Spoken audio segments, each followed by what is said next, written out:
Bonjour, aujourd'hui j'aimerais vous parler des prévisions astrologiques 2020 pour le signe du Sagittaire.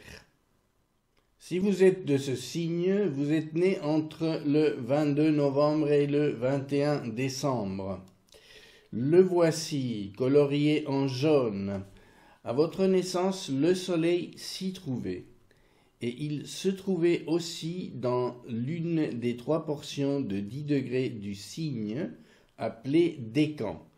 Par exemple, si vous êtes né le 8 décembre, votre soleil natal se situe autour du 17e degré du signe et l'on dira que vous appartenez au 2e décan. Ces prévisions vont être générales et vont se centrer sur le siège de la conscience et de l'identité, du point de vue astrologique, c'est-à-dire le soleil natal. C'est pourquoi le signe auquel on appartient est si important, car c'est lui qui forme le fond de notre personnalité en évolution et détient l'une des clés de notre vitalité.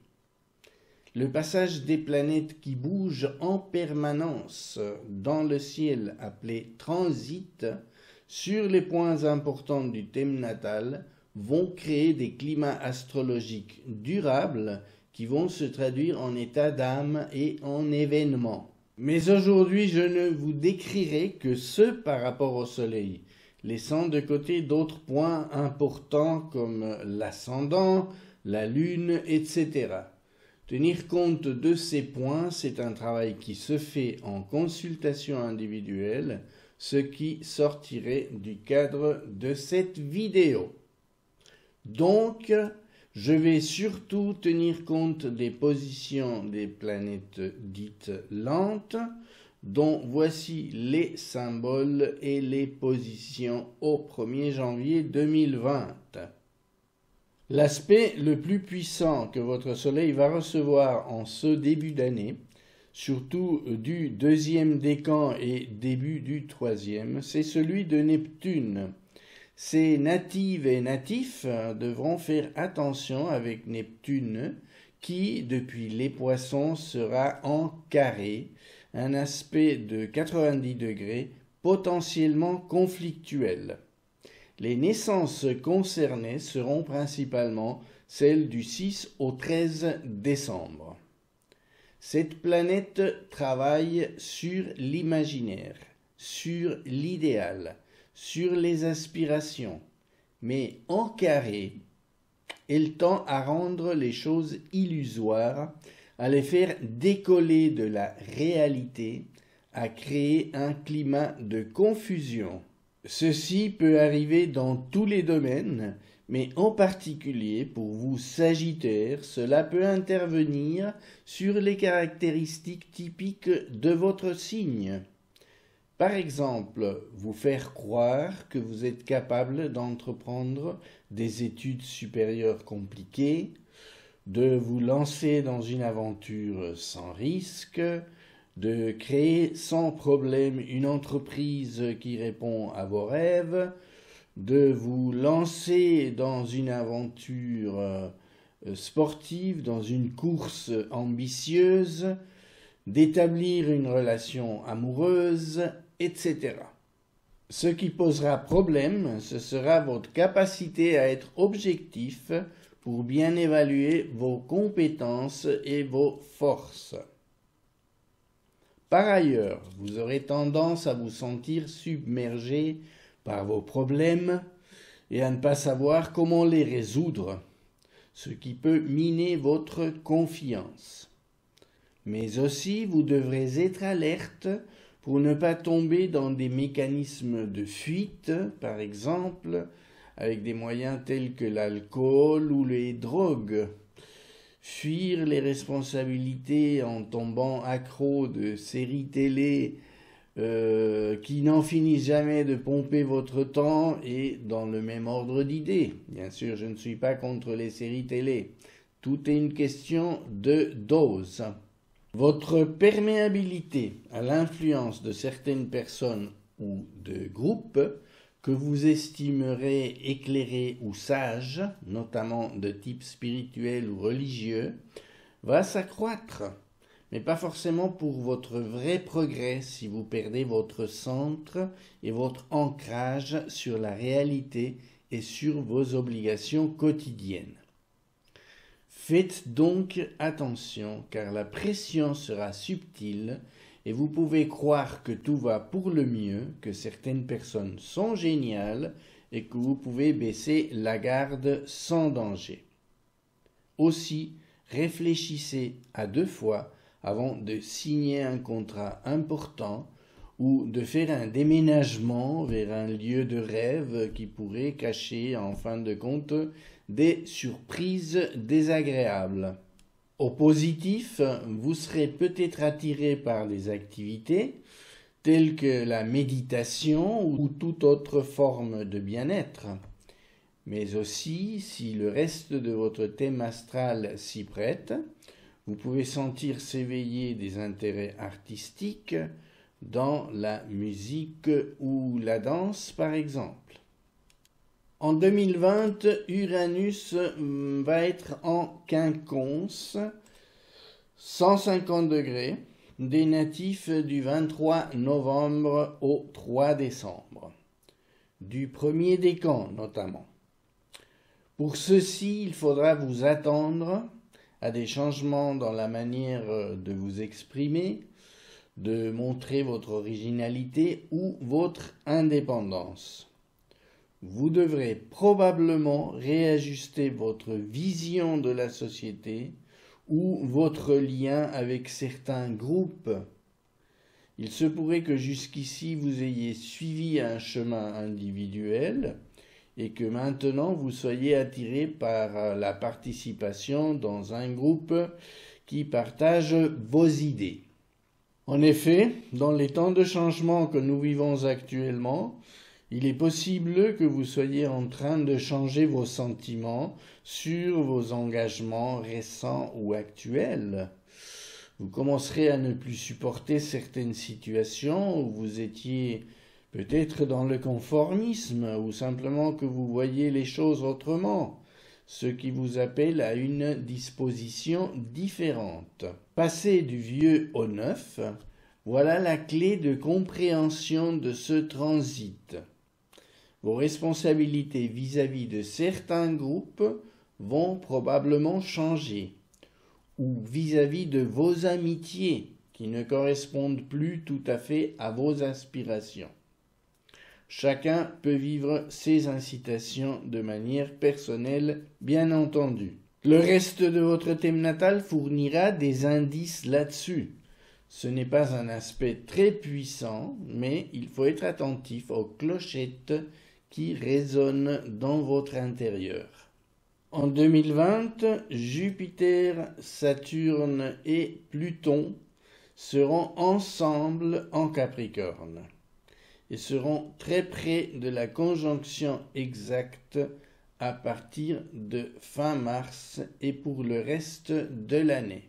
À moins que vous n'ayez des planètes personnelles ou votre ascendant à la fin du Capricorne, ces 3 astres auront peu d'influence sur vous en 2020, car elles formeront un aspect mineur de 30 degrés, un demi-sextile avec le Sagittaire.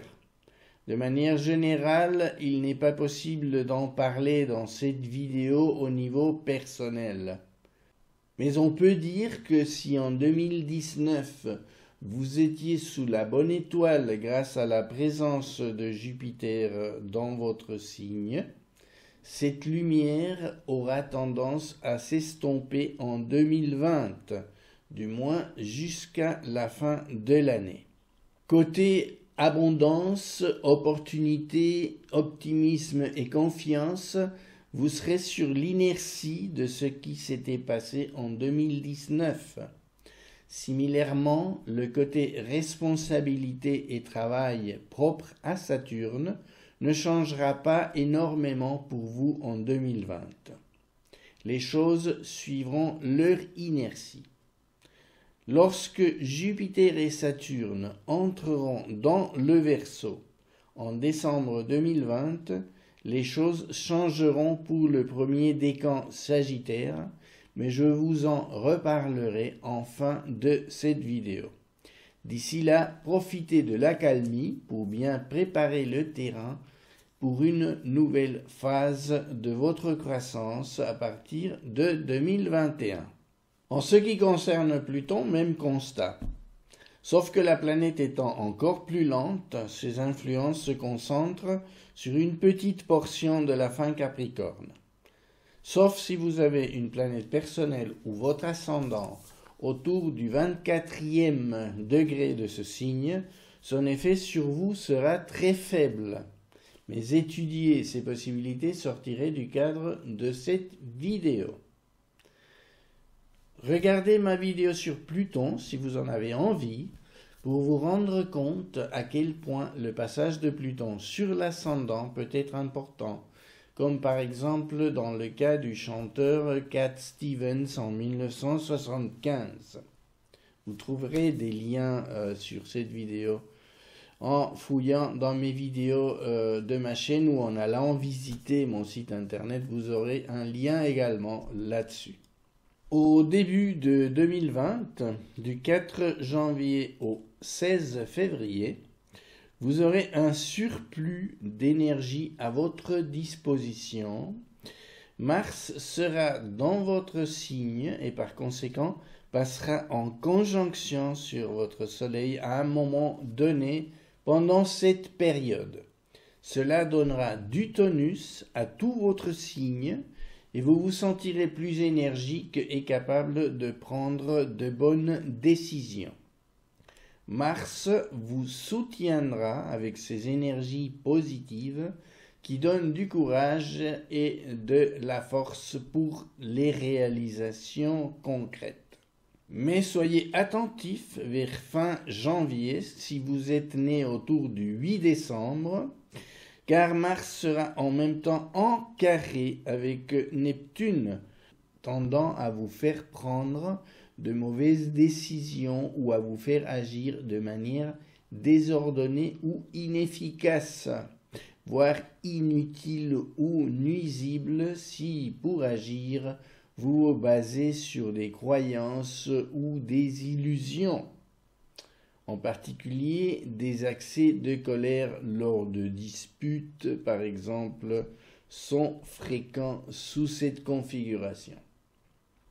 Ensuite, Mars se joindra à la triple conjonction Jupiter-Saturne-Pluton qui trônera en Capricorne-Verseau jusqu'au 25 décembre, donnant à celle-ci un surplus d'énergie, mais qui peut la rendre explosive et dans ce cas avoir des répercussions importantes, non seulement au niveau individuel, mais aussi au plan mondial. Il y aura en effet cet alignement, cette méga conjonction du 20 mars au 2 avril, qui peut avoir des conséquences pour la société tout entière, avec les conjonctions Jupiter-Pluton à ces dates précises. À ce sujet, je vous invite à voir ma vidéo consacrée à cette configuration, dont vous verrez s'afficher un lien à la fin de celle-ci. Encore une fois, si vous avez l'un des 4 angles du thème, dont l'ascendant, la Lune ou une planète personnelle fin Capricorne, ce ne sera probablement pas anodin pour vous. Soyez donc vigilants. Le 22 mars, Saturne passera dans le Verseau pour 3 mois et demi et sera en sextile avec le premier décan Sagittaire. Pour ces natifs, s'ouvrira une phase harmonique qui vous donnera la capacité d'être plus constant dans la poursuite de vos objectifs. Ces naissances-là seront concernées. Vous sentirez que vous aurez plus de persévérance et de conscience de vos possibilités à l'heure de fournir des efforts et d'assumer vos responsabilités. Vous le ferez de façon plus réaliste que d'habitude. Mais cette influence sera beaucoup plus franche en fin d'année. Nous en reparlerons en fin de vidéo. Remarquez que Mars passera aussi en Verseau fin mars pour 6 semaines. Il soutiendra Saturne au début du parcours et vous pourrez commencer à mettre des choses en place s'il faut des décisions et des actions concrètes. C'est un bon transit, quoiqu'il ne soit pas très puissant, mais cela donnera une certaine confiance et physiquement probablement vous vous sentirez en meilleure forme. Cela va se chevaucher avec la longue présence de Vénus en Gémeaux, votre signe opposé. Cela peut avoir des conséquences sur les domaines de cette planète, en particulier l'amour et l'argent. En particulier, vous pouvez être très stimulé par rapport aux sentiments, devenir hyperactif. Soyez vigilant si vous tenez à votre partenaire, car cela pourrait devenir envahissant. Mais aussi, vous pourriez faire des rencontres à ce niveau-là. En particulier, votre vie sociale peut être stimulée, des réunions mondaines, des fêtes, des bals, etc. Méfiez-vous d'une certaine auto-indulgence ou d'être surpris par des élans de vanité. Tout dépend bien sûr des circonstances exactes, c'est difficile de donner des généralités là-dessus. En tout cas, la température peut monter et pas seulement au niveau de la météo. Période à surveiller dans ce contexte vénusien, Mars en Poisson, du 14 mai au 27 juin et conjonction exacte avec Neptune le 13 juin. Revoyez ce que je disais avant à propos de Neptune et de Mars. Le côté conflictuel sera exacerbé. Natif autour du 11 décembre, un orage sentimental peut éclater, surtout le 13 juin, car la Lune sera là également en conjonction. Mais pas seulement. Toute action guidée par des émotions risque de mal se passer, soit pour vous, soit pour des personnes autour de vous. Mon conseil, si vous avez des projets qui nécessitent une décision, ou vous devez vous imposer, attendez plutôt que Mars soit arrivé dans le Bélier à partir du 28 juin. Vous emploierez vos énergies de manière plus harmonique et efficace, car là, Mars sera en trigone avec votre signe, et ce, pendant plus de 6 mois, à cause d'une boucle de rétrogradation qui lui fera largement dépasser les 6 semaines habituelles qu'il passe dans chaque signe. Il vous donnera un surplus d'énergie bienvenu. Mais attention, il faudra rester vigilant sur tous les natifs concernés par le carré de Neptune, pour rappel du 6 au 13 décembre, car du 21 juillet au 3 août, Vénus sera encore en opposition sur le Soleil de ses naissances, et l'effet combiné de ces 3 planètes sur votre Soleil pourrait donner des situations compliquées au niveau sentimental ou des relations, mais pas seulement, au niveau financier aussi. Évitez des dépenses irréfléchies pendant cette période. Bien sûr, il faudra examiner attentivement votre cas personnalisé pour avoir le cœur net à propos de ces influences en ce qui vous concerne et de bien déterminer le domaine dans lequel elles pourront s'exercer. Fin 2020. Vénus sera simultanément en conjonction avec votre Soleil et en trigone avec Mars, ce qui va stimuler la sphère sentimentale et financière à nouveau. Mais cette fois-ci sous le mode harmonique. Vos énergies et votre empathie vont être amplifiées. Profitez-en.